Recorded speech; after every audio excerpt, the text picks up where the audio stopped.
Assalamualaikum and hi. My name is Aira Zakwan Benor Husnamiza, which is my metric number is 03DEM21F1023. I would like to tell to all of us about the sexual harassment. Okay.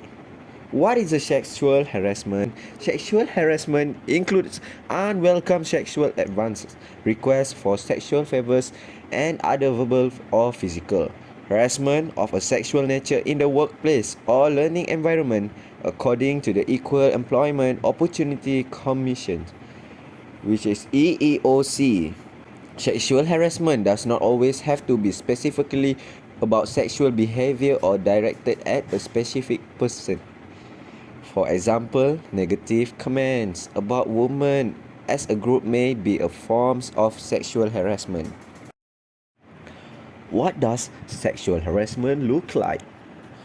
Sexual harassment can occur in a variety of circumstances. The harasser can identify with any gender and have any relationship to the victim, including being a direct manager, indirect supervisor, co-worker, teacher, peer, or colleague. Some forms of sexual harassment include: first, making conditions of employment or advancement dependent on sexual favors, either explicitly or implicitly. Next, physical acts of sexual assault. And the third, request for the sexual favors.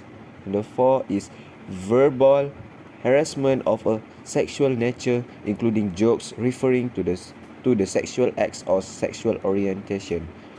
And then unwanted touching or physical contact. Next, unwelcome sexual advance.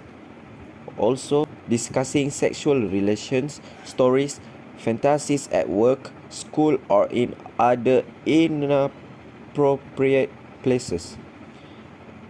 And then feeling pressure to engage with someone sexually. And then exposing oneself or performing sexual acts on oneself. And the last one is unwanted sexually explicit photos, email, or text messages. What is the difference between sexual harassment and sexual assault?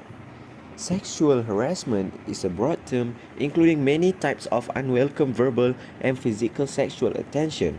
Sexual assault refers to sexual contact or behavior, often physical, that occurs without the consent of the victim. Penetration of the victim's body, also known as rape. Attempted rape, forcing a victim to perform sexual acts such as oral sex or penetration of the perpetrator's body. Fondling or unwanted sexual touching. What can we do when we witness sexual harassment? First, create a distraction. Do what you can to interrupt the harassment or distract those taking part in the harassment. But remember to make sure that you are not putting yourself in danger by doing this. If someone seems like they could become violent, do not draw their attention. Next, ask directly. Talk directly with the person who is being harassed. If they are being harassed at work or school, offer to accompany them anytime they have to meet with the harasser. If a friend is worried about walking alone to their car at night, offer to walk with them. The third is refer to an authority. The safest way to intervene for both you and the person being harassed may be to bring in an authority figure.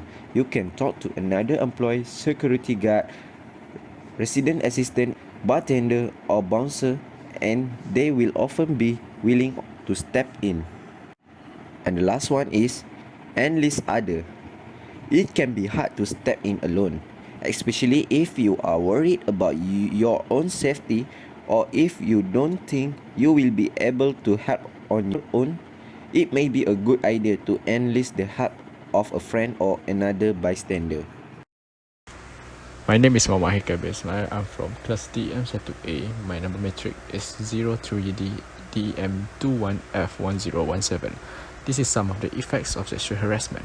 The first thing is emotional effect, such as anger, fear, humiliation, shame, guilt, betrayal, violation, powerlessness, and loss of control. The second thing is a mental health effect. The first thing is anxiety, depression, panic attack, PTSD, difficulty concentrating, loss of motivation, substance abuse, and suicidal ideation. Lastly is physical effect. This can cause an increased stress levels, headache, fatigue, sleep disturbance, and eating disturbance. This is the statistic that I can find in the internet. The first one is sexual harassment cases in Malaysia from 2013 to 2017. Based on the number of cases, the cases firing up at 2016. And the second thing is the percentage of the gender that experience the most. Based on the statistic, the gender that experience the most sexual harassment is women.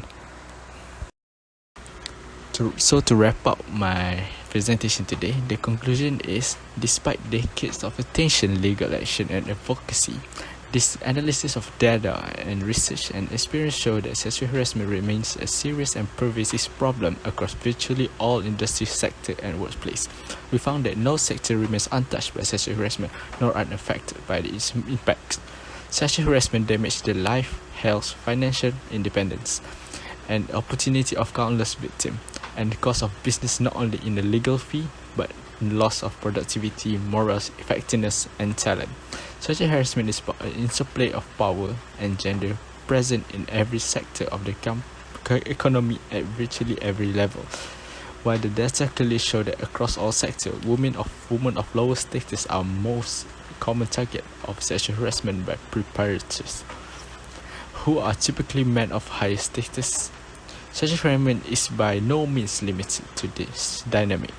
Men, particularly those who don't conform to traditional masculine norms, and others seen as outsiders like LGBTQ and gender non-conforming people, are often targets, and women can be harassed. A sexually harassing culture can become so normalized that no one recognizes it or doesn't object it for fear of being labeled a troublemaker and losing employment or status in the workplace. And harassment can come sideways from co-workers or third parties like client, customer, or patient. That's all for me. Thank you.